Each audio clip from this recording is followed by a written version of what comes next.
Bonjour à tous. En Belgique, en 2023, ce sont 55 000 personnes qui ont été formées par des professionnels de la Croix-Rouge. Ces formateurs ont pour mission de nous apprendre les réflexes à avoir en cas d'accident, ce qui peut sauver les vies. Je vous emmène tout de suite à la rencontre de l'un d'entre eux. Vis ma vie de formateur à la Croix-Rouge, c'est tout de suite dans Contact.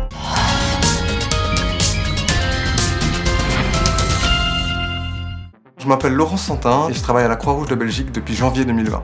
Bon, et alors ça dit quoi, le cours il est complet? Mon travail consiste à faire en sorte que les bonnes personnes soient au bon endroit, au bon moment. Maintenant, je vais mettre en place ma salle. La formation de premier secours en route, toutes les personnes qui réussissent leur permis théorique B à Bruxelles doivent suivre cette formation de premier secours où il y a d'abord une partie en ligne et puis après il y a le cours pratique en présentiel d'1h30. Et donc en fait avoir rendu obligatoire cette formation permet vraiment de se connecter à un public qui peut-être autrement ne se serait jamais formé. Bonjour. Bonjour. Il y a tout un travail de démystification parce que les candidats arrivent avec un certain bagage qu'ils ont vu dans les films, qu'ils ont pu apprendre. Bonjour tout le monde, comment ça va? Et donc notre rôle, ça va être un petit peu de déconstruire ces choses et puis aussi de rassurer. Donc on va passer 1h30 ensemble. Donc on va voir la PLS, on va voir la réanimation, etc. Il existe également le BEPS, une formation au premier secours accessible à toutes et tous. Une victime qui est rapidement prise en charge, qui est bien prise en charge, a beaucoup plus de chances de se remettre sans séquelles de son accident. Qu'est-ce que vous faites tout de suite maintenant? On appelle les secours.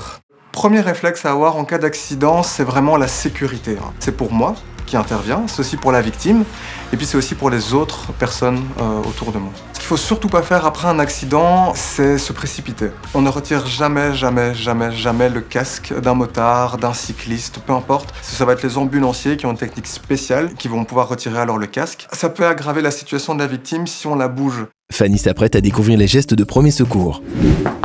Salut Laurent. Bonjour Fanny, tu voulais voir à quoi ressemblait une PLS, Ouais, c'est ça? je veux bien. Je vais commencer par vérifier la conscience. Est-ce que ça va? Est-ce que ça va?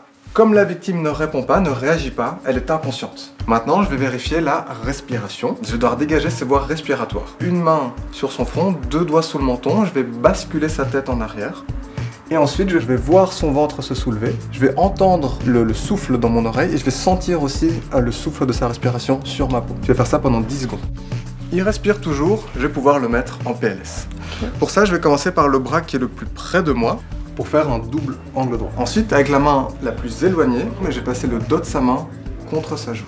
Je vais aller chercher la jambe qui est la plus éloignée et je vais le faire basculer sur le côté. Maintenant, je vais le stabiliser. Je vais revérifier sa respiration au moyen d'un ES, écouter, sentir, puisque je ne vois plus vraiment le ventre. Il respire toujours. Je vais pouvoir maintenant appeler le 112 et répondre à 3 grandes questions. Où je me trouve, qui je suis et qu'est-ce qui se passe. Et tout de suite après, je viens revérifier la respiration. La victime respire toujours. Je vais pouvoir surveiller la respiration de la victime toutes les minutes pendant 10 secondes jusqu'à l'arrivée des secours. Est-ce que tu as déjà eu des retours de personnes qui ont suivi la formation et à qui ça a servi?